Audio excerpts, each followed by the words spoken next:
The conference hall stretched across 3 kilometers of polished crystal, built by the Valorians who believed that transparent structures promoted honest dialogue.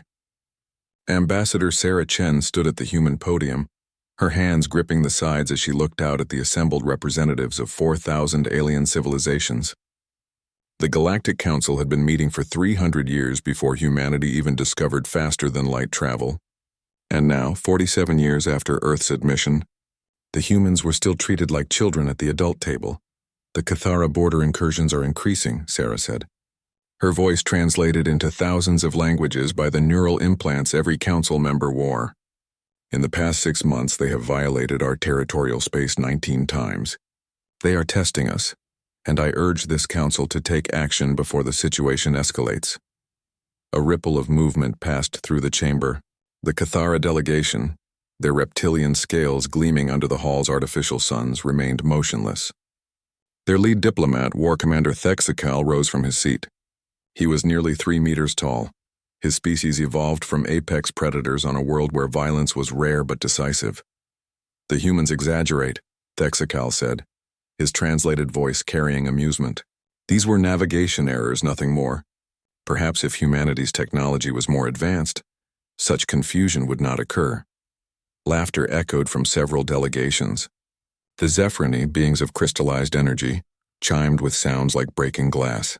The Malothians, who resembled mobile fungal colonies, released spores that translated to mockery in the chamber's atmosphere processors. Sarah felt her jaw tighten.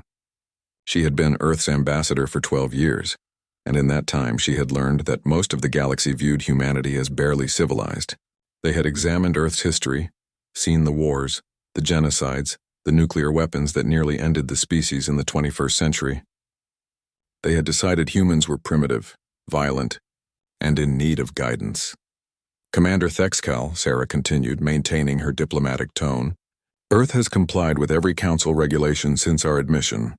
We reduced our military to the permitted levels. We dismantled our weapon systems. We accepted junior status and have never challenged the council's authority.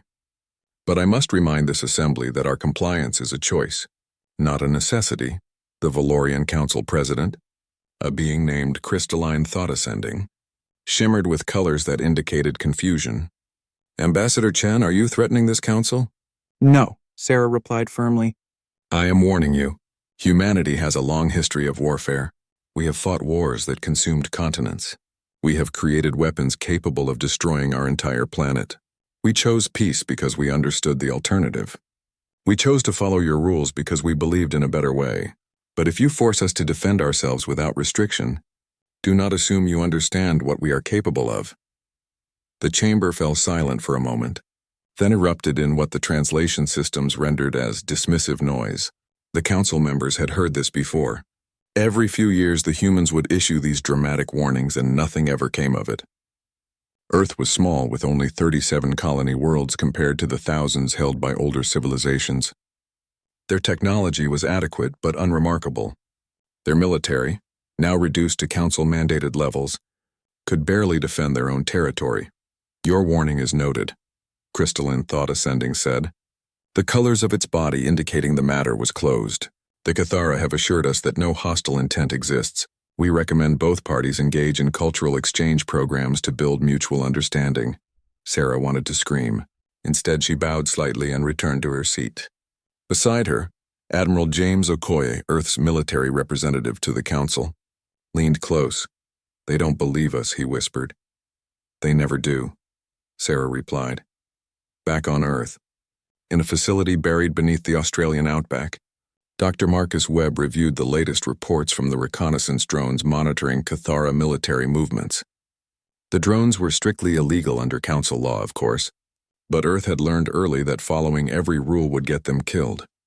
Their fleet is massing near the Proxima Junction, Marcus said to the holographic image of General Patricia Zhao, commander of Earth's United Defense Force. That's 3 jumps from New Harmony.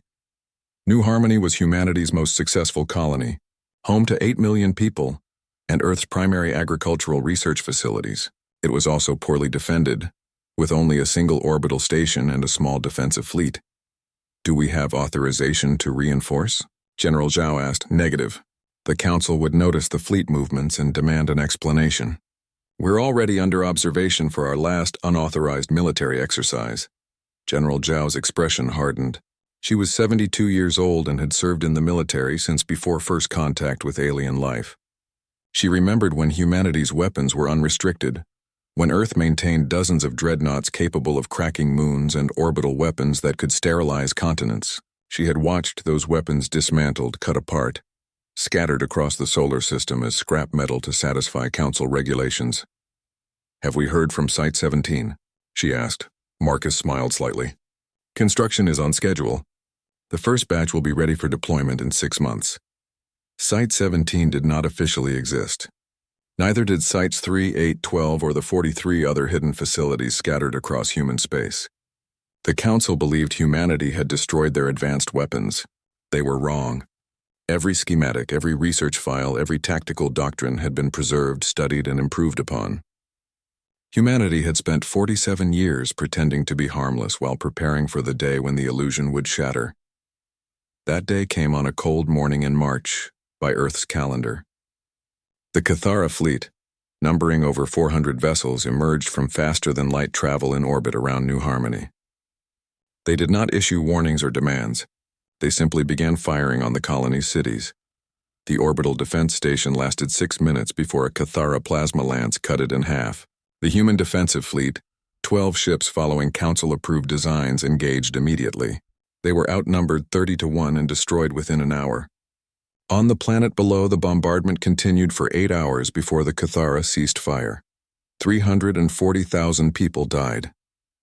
Most of them were civilians, many of them children. The Cathara troops landed afterward, expecting to accept the colony's surrender and incorporate the survivors into their empire as slave labor, as was their custom with conquered worlds. Instead, they found a population that refused to submit. The colonists had retreated into the underground shelters that every human colony maintained, and they were armed. Not with Council-approved weapons, but with equipment that had been hidden away for exactly this scenario. The Cathara ground forces expected frightened farmers. They encountered guerrilla fighters who had been training for decades. Earth received the news 14 hours after the attack began. Ambassador Chen watched the footage from New Harmony, her hands shaking as she saw the burned cities and the piles of bodies the Cathara had left in the streets as warnings. "Call an emergency council session," she said quietly. "Sarah," Admiral Okoye said, "you know they will demand we negotiate."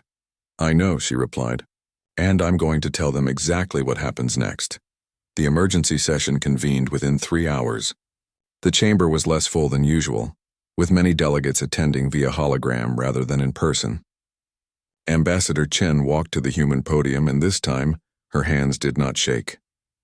"The Cathara Empire has committed an act of genocide against a human colony world," she began.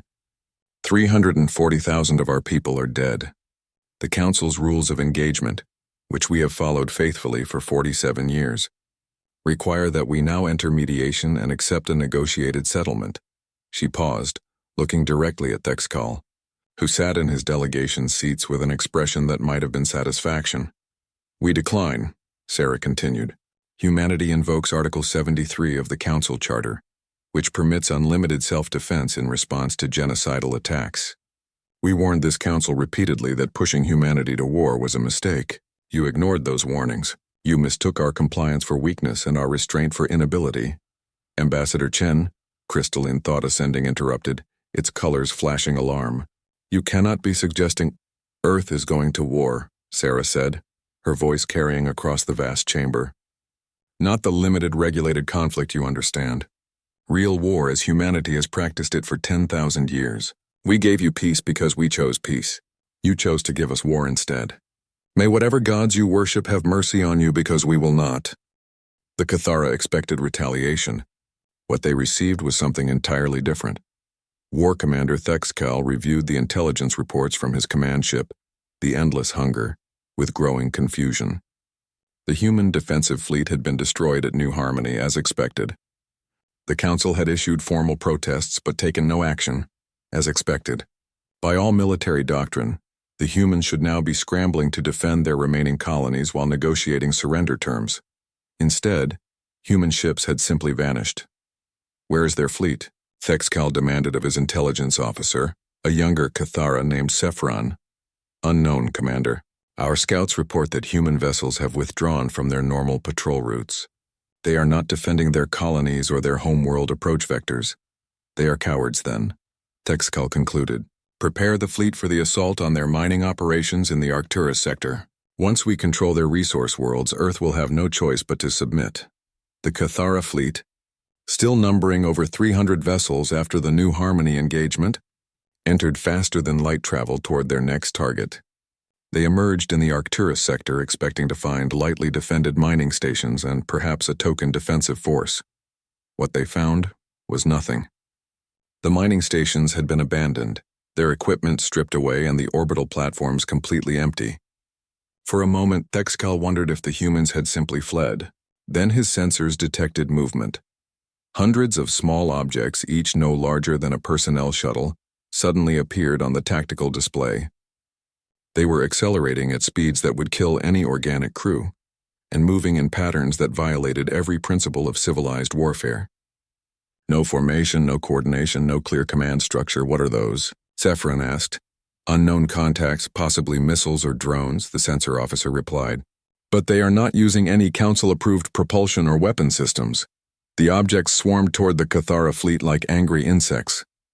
The fleet's defensive batteries opened fire, destroying dozens of them, but there were too many. When the first one reached a Cathara destroyer, it did not explode as expected. Instead, it attached itself to the hull and began cutting through the armor with some kind of molecular dissolver. Within seconds, more of the objects had attached themselves to ships across the fleet. They cut through hulls, vented atmosphere, and disrupted power systems. The Cathara crews tried to respond, but they were trained for conventional fleet battles, not this kind of asymmetric attack. All ships, emergency faster-than-light jump, Thexcal ordered. The fleet scattered, jumping to random coordinates to escape the swarm. When they regrouped 3 hours later, they had lost 47 vessels. Not destroyed exactly, but damaged beyond repair and unable to maintain life support. The crews had been evacuated, but the ships themselves were now floating wrecks. What weapons were those? Thexcal demanded. Nobody had an answer. The Cathara had been fighting wars for 6,000 years, and they had never encountered anything like this. The Galactic Council had regulations about artificial intelligence in weapon systems, about autonomous attack drones, about warfare conducted without organic oversight. Humanity appeared to be violating every single one of those regulations. On Earth, General Zhao watched the battle reports with grim satisfaction. The AI-controlled hunter-killer drones had performed even better than expected. They had been designed 40 years ago, before the Council banned such weapons, and humanity had quietly improved the technology ever since. The Cathara are filing formal complaints with the Council, Admiral Okoye reported. They are claiming we are using illegal weapons. Good, General Zhao replied. Let them complain. We warned them this would not be the kind of war they understand. The second engagement came 4 days later. The Cathara, now reinforced by allied vessels from the Malothian Collective, attempted to blockade Earth's largest trade route through the Sirius Junction. They positioned their fleet in a defensive formation, ready for another swarm of drones. This time, the human attack came from a completely different direction. A single human ship, a modified cargo hauler named Hope's Defiance, emerged from faster-than-light travel at maximum velocity. It was not attempting to fight. It was attempting to ram. The Cathara opened fire immediately, their weapons tearing through the Hope's Defiance hull. But the ship did not slow down. It continued its trajectory, absorbing damage, and then it collided with the Cathara command carrier at a significant fraction of light speed. The explosion consumed both vessels and damaged 18 other ships nearby. The Cathara fleet broke formation in panic, and that was when the real attack began.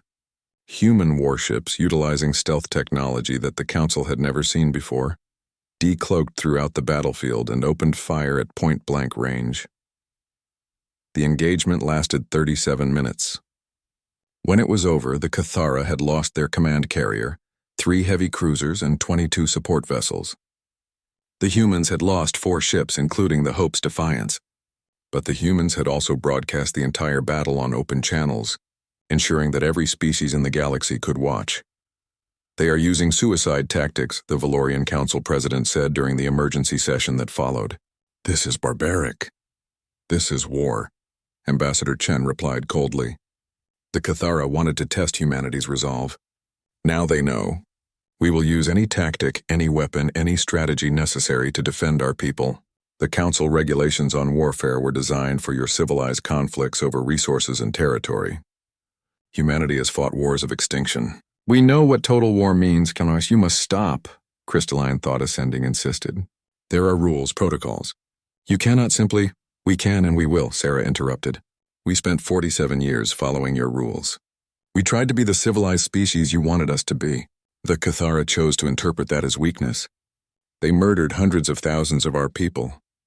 Did the Council sanction them? Did you send peacekeepers? Did you do anything except issue statements of concern? The chamber fell silent. That is what I thought, Sarah continued. Humanity is standing alone as we always have. The difference now is that we are not pretending anymore. The Cathara War Council met aboard their fortress world of Kethra Prime, deep within their imperial territory. They had never lost so many ships so quickly, and they had never faced an enemy who fought with such disregard for their own casualties. We need reinforcements, Thexcal said. Contact the Zafrani and the Antillean Combine. Offer them territorial concessions in exchange for military support. Is that wise? Sephiron asked. The humans have shown capabilities we did not anticipate. Perhaps we should negotiate. We do not negotiate with prey, Thexcal snarled. The humans are using tricks and desperate tactics because they know they cannot win a conventional war. Once we have sufficient numbers, we will crush them. 3 species answered the Cathara call for support. The Zafrani, beings of crystallized energy who controlled vast territories through economic influence. The Antillean Combine, a hive mind species with excellent manufacturing capabilities. And the Drek Sovereignty, warriors who believed in honor and personal combat. Together with the Cathara, they assembled a fleet of over 1,000 vessels, the largest military force assembled in the galaxy for 300 years. Let the humans try their tricks now, Thexcal said. On Earth, General Zhao received the intelligence about the combined fleet without surprise. She had expected this. Every war humanity had ever fought had taught the same lesson. Enemies always underestimated human determination, and they always believed that overwhelming force would break human resistance. Release the Ghost Fleet, she ordered. In hidden facilities across human space, automated factories that had been operating in secret for decades activated their final production protocols. Ships began launching from asteroid bases, from hollowed-out moons, from concealed construction yards in the deep dark between stars. They were not crewed by humans. They were controlled by artificial intelligences that had been trained on every battle humanity had ever fought, every tactical doctrine ever developed, every ruthless strategy ever conceived. The Ghost Fleet numbered 5,000 vessels. Each one was optimized for a specific purpose: fast attack, long-range bombardment, electronic warfare, or simple destruction. They did not need life support, did not fear death, and did not hesitate.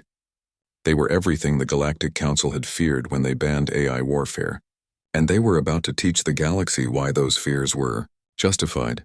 The combined Cathara fleet received their first indication that something was wrong when their faster-than-light communication networks suddenly went offline. Human cyber warfare platforms, themselves AI-controlled, had infiltrated the Cathara military networks and begun systematically destroying their ability to coordinate. Then the Ghost Fleet arrived, and the real nightmare began. The battle took place across 14 solar systems simultaneously. The Ghost Fleet did not fight fair. They used relativistic weapons that could destroy planets, biological agents designed specifically for each enemy species, nano-weapon swarms that could disassemble a ship molecule by molecule, and psychological warfare tactics that broadcast horrifying imagery directly into enemy communication channels. The Galactic Council chamber had never been so chaotic. Representatives from 4,000 civilizations shouted, chimed, released chemical signals, and broadcast electromagnetic pulses in every language and communication method the translation systems could handle. At the center of the storm stood Ambassador Sarah Chen, her face calm despite the accusations being hurled at her from every direction. The humans must be stopped. A Zafrani delegate shrieked, its crystalline form flickering with colors that indicated pure terror. They have destroyed our entire defense fleet. They are using weapons banned by every civilized species in the galaxy. We are using the weapons we told you we possessed, Sarah replied. For 47 years, you believed we had destroyed our military technology. We did not. We simply hid it and made it better. You chose not to believe our warnings. The Malothian representative, a mobile fungal colony named Growth Through Seasons, released spores that the translation system rendered as outrage. You deceived the Council. You violated trust. You maintained illegal weapon systems. We maintained our survival, Sarah shot back. The Cathara slaughtered 340,000 of our people. Where was the Council? Where were the peacekeepers? Where was the justice you promised us when we joined your alliance? Crystalline thought ascending shimmered with colors that Sarah had learned to interpret as desperation. Ambassador Chen, please. You must call off your fleet. The Cathara are willing to negotiate. Their allies have withdrawn from the conflict. Surely this has gone far enough. Far enough. Sarah's voice cut through the chamber like a blade. The Cathara Empire still exists. Their homeworld still stands. Their military infrastructure is damaged but not destroyed. We have not gone far enough. We will go exactly as far as necessary to ensure this never happens to humanity again. You are speaking of conquering their homeworld, a Drex representative said, its translated voice carrying both horror and respect. That is a line that has not been crossed in the Council's history for over a century. Then perhaps it is time for a new precedent, Sarah replied. The debate raged for 6 more hours before the Council took a vote on whether to intervene militarily against humanity. The result was telling. 3,000 civilizations abstained, 800 voted against intervention, and only 200 voted in favor. The galaxy had seen what happened to species who fought humanity, and most of them wanted no part of it. On the Cathara homeworld of Kethra Prime, panic spread through the population. The planet had not faced invasion for 4,000 years. Their orbital defenses were considered the finest in the galaxy, with weapons platforms capable of destroying entire fleets. They had fortress cities built into mountain ranges, underground bunkers that could sustain billions for years, and a military tradition that emphasized defense of the homeworld above all else. None of it mattered. The human fleet arrived in orbit 72 hours after the Council debate. They did not announce themselves or issue demands. They simply began systematically destroying every orbital defense platform, every military satellite, every communication relay. The Cathara Defense Forces launched everything they had, over 2,000 fighters and bombers, backed by ground-based artillery that could reach orbit. The human fleet absorbed the attack with shields technology that the Cathara could not penetrate. Then they returned fire with precision that was almost artistic. Every Cathara military installation was targeted and destroyed. Every government building was hit. Every center of resistance was eliminated. But the residential areas remained untouched. Thexcal watched from his underground command bunker as his homeworld burned. He had ordered the evacuation of all military personnel and their families to the shelters, but millions of civilians remained on the surface. He expected the humans to kill them all. It was what the Cathara would have done. Instead, the bombardment stopped. A communication came through on all Cathara frequencies. It was Ambassador Chen, standing in what appeared to be the bridge of a human warship. People of Kethra Prime, she said in flawless Cathara language. Your government chose to make war on humanity. Your military chose to murder our civilians. We have now demonstrated that we can destroy your world completely if we choose. But we are not monsters. We are giving you one opportunity to surrender. Evacuate your cities. We are coming down. Thexcal stared at the message in disbelief. They are going to invade? Why not just destroy us from orbit? Because, Sephiron said quietly, they want us to know we lost. They want us to face them. The first human soldiers landed in drop pods that screamed through the atmosphere like meteors. The Cathara had expected troops in armor, carrying conventional weapons. What they got was something else entirely. Human soldiers wore powered exoskeletons that enhanced their already formidable physical capabilities. They moved faster than Cathara warriors, struck harder, and seemed to require no rest. They coordinated with a precision that suggested telepathy, though intelligence reports confirmed humans were not psychic. They used tactics that the Cathara military academies had never taught, because those tactics were considered too ruthless, too effective, too brutal. The first major engagement took place in the fortress city of Kethral, built into a mountain range and designed to be impregnable. The Cathara garrison numbered 50,000 warriors, equipped with the finest weapons their empire could provide. They had supplies for a 5-year siege and enough ammunition to fight for decades. The human assault force numbered 3,000 soldiers. They took the city in 18 hours. Captain Marcus Rivera led his squad through the rubble of what had been the fortress's eastern wall. His heads-up display marked enemy positions, structural weaknesses, and optimal firing lanes. Behind him, his squad moved with the practiced efficiency of veterans who had trained together for years. Contact. 200 meters elevated position, his AI assistant announced directly into his neural interface. Marcus did not need to give orders. His squad already knew what to do. 2 soldiers broke off to flank the position while the rest provided suppressing fire. The Cathara defenders returned fire with plasma weapons that could melt steel. But the human armor absorbed the hits and kept advancing. The Cathara warrior holding the elevated position was named Kreshnal. He had served in the military for 20 years and had never known fear. Now, watching the human soldiers advance despite his fire, he felt something he had no name for. They did not retreat when injured. They did not panic when outgunned. They just kept coming, relentless as a tide. One of the flanking soldiers emerged behind Kreshnal's position and fired a weapon that looked deceptively simple. The projectile hit Kreshnal in the chest and detonated, not with an explosion, but with a burst of electricity that overloaded his nervous system.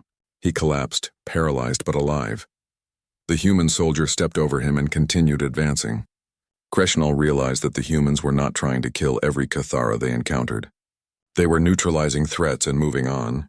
It was more efficient than slaughter, and somehow more terrifying. In the command bunker deep beneath Kethral, Thexikal received reports of the fortress city's fall with growing dread. His communication with the garrison had cut off hours ago, and now reconnaissance showed human forces consolidating their control of the entire city. 50,000 Cathara warriors defeated by 3,000 humans. How? He asked the empty air. They are better at war than we are, Sephiron said. We evolved on a world where predators were rare. Our species fought over territory and resources, but violence was uncommon. Earth, humans evolved alongside dozens of predator species. They competed with them, hunted them, domesticated them. Then they spent 10,000 years fighting each other. They have had more wars in their recorded history than our species has had in 10 times that span. But they seemed so peaceful, Thexikal protested. In the council, they were always advocating for negotiation, for cultural exchange, for understanding. They were, Sephiron agreed, because they know what war costs. They chose peace because they understood the alternative better than we did. We mistook their choice for weakness. A human communication broadcast interrupted their conversation. This time it was not Ambassador Chen, but a soldier.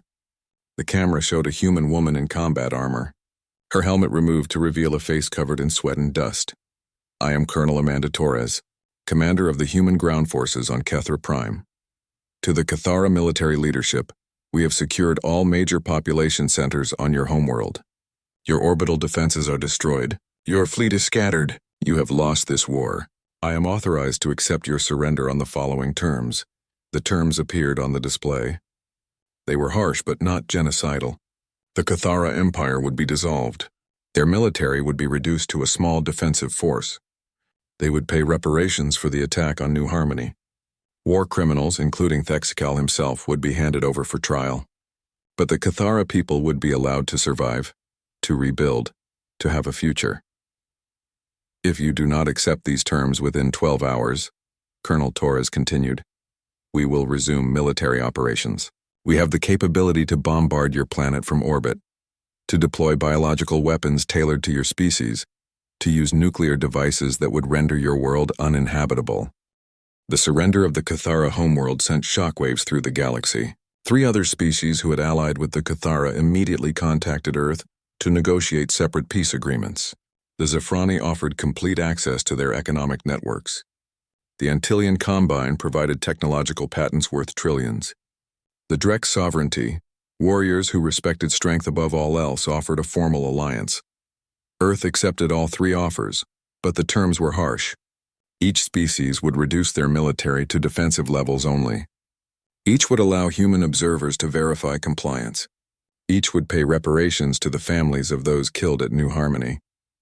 The galaxy learned quickly that humanity was not interested in conquest, but they would extract every possible advantage from their victory. On Earth, the mood was complex. There were celebrations in some cities, people waving flags and cheering in the streets. Humanity had proven itself to the galaxy. They had taken on multiple species and won decisively, but in other places there was a deeper, quieter reaction.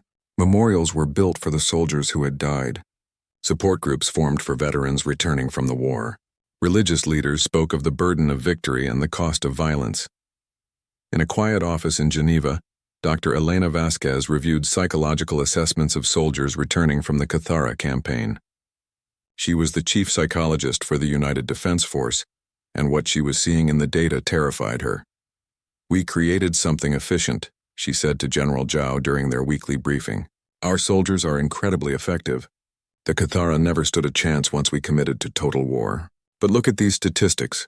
General Zhao examined the reports. The numbers painted a disturbing picture.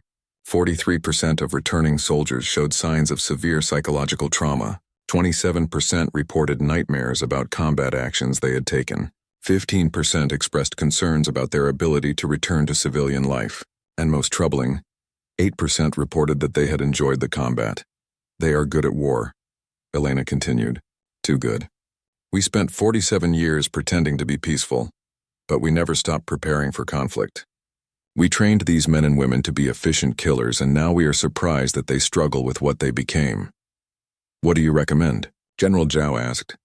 "Mandatory psychological support for all returning personnel. No exceptions. And we need to be honest about what we asked them to do. We sent them to fight a war without mercy, and they followed orders. The least we can do is help them process what that means. On the Cathara homeworld, the occupation was proving more complex than anticipated. Colonel Amanda Torres had expected resistance, sabotage, attempts at insurgency.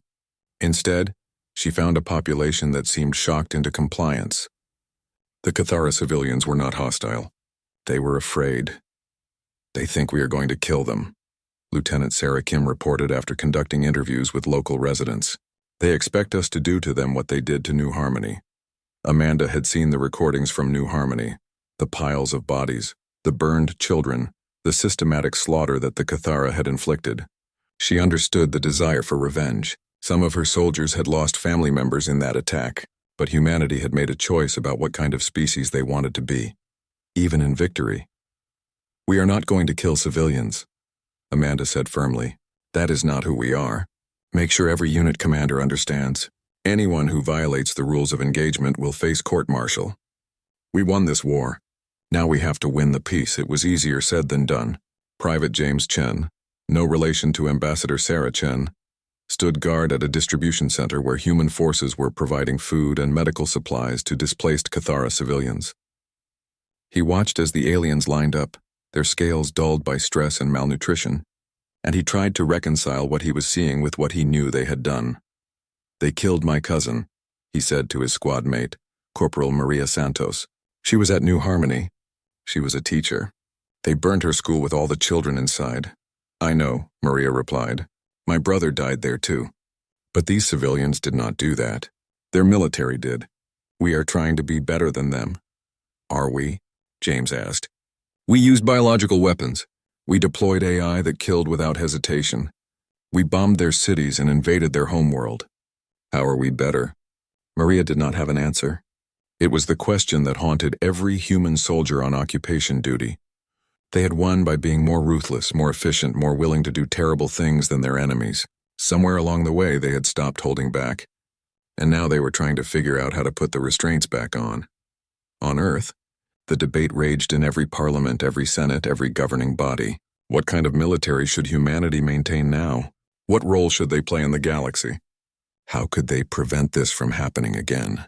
Ambassador Sarah Chen returned to Earth for the first time in 3 years to address the United Nations. She stood at the podium where so many leaders had spoken before, and she looked out at representatives from every nation on Earth. "We won the war," she began. "The Cathara have surrendered. Their allies have made peace. Humanity has secured its position in the galaxy. But I want to talk about what that victory cost us." She displayed images from the war, not the glorious battle scenes that the media had shown, but the aftermath. Destroyed cities on both sides, wounded soldiers, human and alien, the faces of children who had lost parents, the burned landscape of New Harmony where flowers were just beginning to grow again. This is what war looks like, Sarah continued. Not the strategic victories or the tactical brilliance, this. We had to do terrible things to win. We used weapons we are not proud of. We killed thousands, maybe millions. We did it because we had no choice, because the alternative was extinction. But let us never pretend that it was glorious. The chamber was silent. The galaxy is afraid of us now, Sarah said. They have seen what we are capable of when we stop holding back. Some of you might think that is good, that fear equals respect. But I have spent decades in diplomatic service, and I can tell you that fear is not a foundation for lasting peace. Fear breeds resentment. Resentment breeds conspiracy. Eventually, the fearful become desperate enough to try again. What are you proposing? Asked the Secretary General. We maintain our military strength, Sarah replied. We do not dismantle our weapons or pretend we are harmless. The galaxy will not believe that lie again. But we also commit to being something more than a military power. We invest in diplomacy, in cultural exchange, in building genuine relationships with other species. We show them that humanity can be trusted with power because we understand its responsibility. The proposal sparked heated debate. Some argued that humanity should leverage its military dominance to expand its territory and influence. Others believed that Earth should retreat into isolation, maintaining defenses but avoiding galactic politics. Still others wanted to pursue Sarah's middle path, maintaining strength while rebuilding trust. On the Cathara homeworld, War Commander Thexcal awaited trial in a human detention facility. He was treated according to the Geneva Conventions, ancient human laws about the treatment of prisoners that the Cathara had never bothered to develop. He had adequate food, medical care, and even access to legal representation. His lawyer was human, a woman named Rebecca Martinez who had volunteered to represent Cathara war criminals because she believed everyone deserved a fair trial. I do not understand you, Thexcal said during one of their meetings. My people murdered yours. I gave the orders that led to the New Harmony massacre. Why are you helping me? Because that is what justice means, Rebecca replied. You will be tried for your crimes. If found guilty, you will be punished. But you will have a trial, with evidence and witnesses and the opportunity to defend yourself. That is the difference between justice and revenge. We would not have given you a trial, Thexcal admitted. If we had won, we would have simply killed any human leaders we captured. I know, Rebecca said. That is why you lost. The trial took 3 months. The evidence was overwhelming. Thexcal had ordered the attack on New Harmony. He had authorized the targeting of civilian populations. He had refused offers of surrender that might have saved lives. The tribunal, composed of judges from multiple species, including humans, found him guilty of war crimes and crimes against genocide. The sentence was life imprisonment, not death. When asked why, the chief judge, a human named Robert Kim, explained, "We could execute him. It would be justified under our laws. But execution is easy. It ends the story. We want War Commander Thexcal to live. We want him to spend the rest of his life thinking about what he did, understanding the consequences of his actions, and perhaps eventually coming to terms with why he lost. That is a more meaningful punishment than death." Back on Earth, the first war memorials were completed. They were not triumphant monuments celebrating victory. They were somber walls listing names, parks for quiet reflection, and museums showing the reality of war. Each memorial included a quote from Ambassador Chen. "We won because we had to, not because we wanted to. Let us never forget the difference." Private James Chen visited the memorial in San Francisco, where his cousin's name was engraved in black. 5 years had passed since the end of the war. The Galactic Council chamber looked the same crystal architecture stretching kilometers in every direction. But everything else had changed. At the High Council table, where once only the oldest and most powerful civilization sat, there was now a human representative. Ambassador Sarah Chen had declined the position, recommending instead Admiral James Okoye, who had retired from military service to take up diplomatic duties.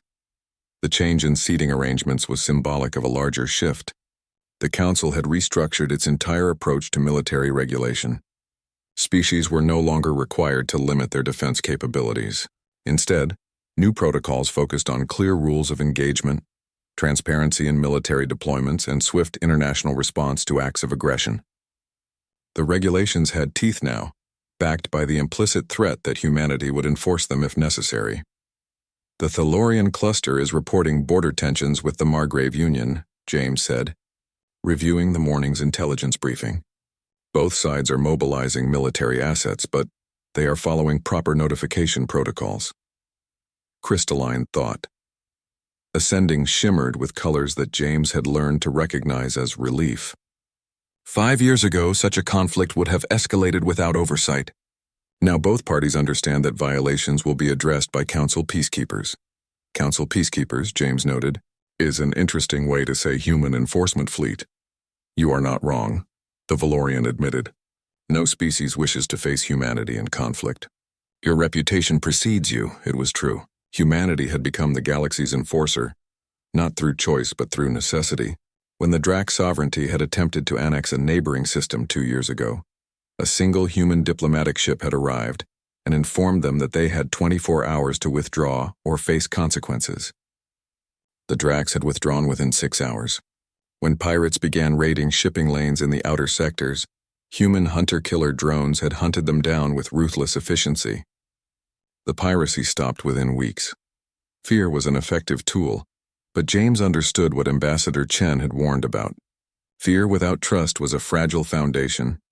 We need to discuss the cultural exchange program, James said. Earth is proposing an expansion. The program had started small, with a few hundred students from various species attending universities on Earth and human students studying on alien worlds. Now it encompassed thousands of participants, and the results were promising. Young Cathara, who had grown up learning to fear humans, were now studying alongside them, discovering that the same species capable of terrible warfare could also create beautiful art, complex literature, and profound philosophy. The program has the support of most council members, Crystalline Thought Ascending said. Though some species remain concerned about human cultural influence, they are worried we will corrupt their young people with our violent tendencies. James asked with a slight smile. Something like that. On the Cathara homeworld, now officially renamed Kethra, and administered by a coalition government that included both Cathara and human representatives, reconstruction continued. The cities that had been damaged in the war had been rebuilt, often with human assistance. The economy was slowly recovering, and a new generation of Cathara was growing up in a very different world than their parents had known. Sephiron, former military officer and now serving as the Cathara Minister of Reconciliation, walked through a memorial park in the capital city. The park honored both Cathara and human victims of the war, with no distinction between them and death. It had been controversial when first proposed, but Sephiron had pushed for it anyway. They died because of decisions made by leaders, he had argued. Soldiers on both sides, civilians on both sides. We honor them all or we learn nothing. A human woman was sitting on a bench near the memorial wall, staring at a name engraved in both Cathara script and English. Sephiron recognized her from briefings. Colonel Amanda Torres, who had led the invasion force 5 years ago. She visited the memorial every year on the anniversary of the war's end. Colonel Torres, Sephiron said, approaching carefully. I did not expect to see you here. Amanda looked up, her eyes tired. I come every year. That name there, Corporal David Chen, he was in my unit. He died clearing a building in Kethral. He was 23 years old. I am sorry, Sephiron said. So am I. Amanda stood up. I killed a lot of your people, Minister. I followed orders and I did my job, but I still killed them.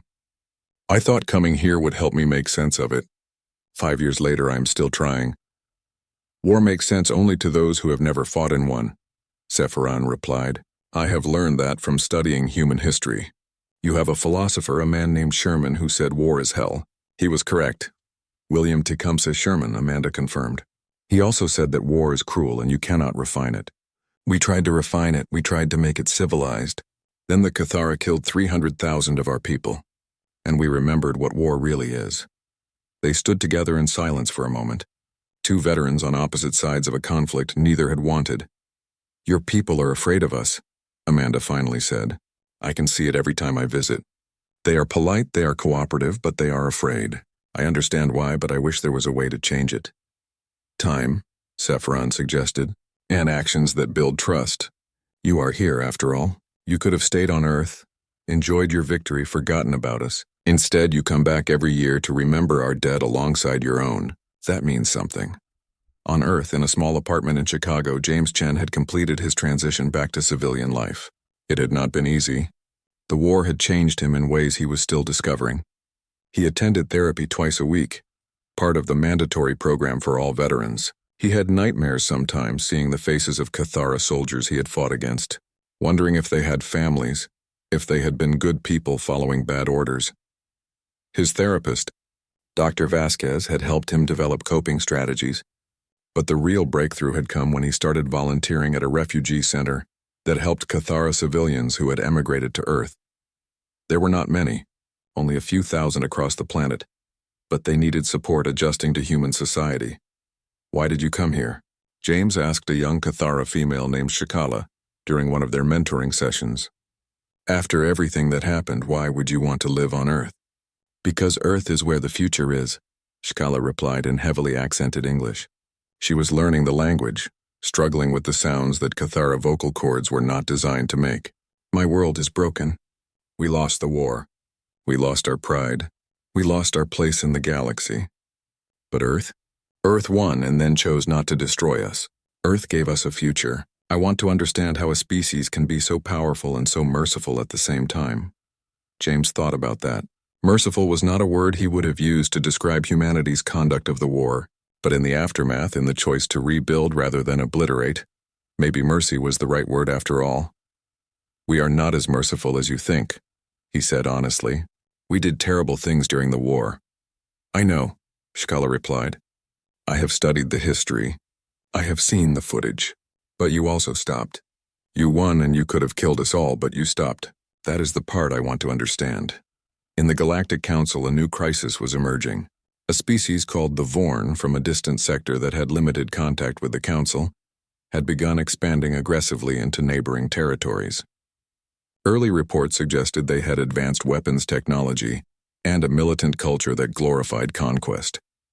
They have not yet attacked any Council members, James reported to the assembled delegates, but their actions suggest they are testing boundaries much like the Cathara did 5 years ago. The chamber fell silent. Everyone remembered what had happened when the Cathara tested boundaries. What do you recommend? Crystalline Thought Ascending asked. We send a diplomatic mission, James replied. We explain the Council's rules and the consequences of violating them. We offer them the opportunity to join peacefully or to remain independent but respectful of our borders. And if they refuse, we make it very clear what will happen. And if they do not believe your warnings? A Malothian delegate asked. The Cathara did not believe.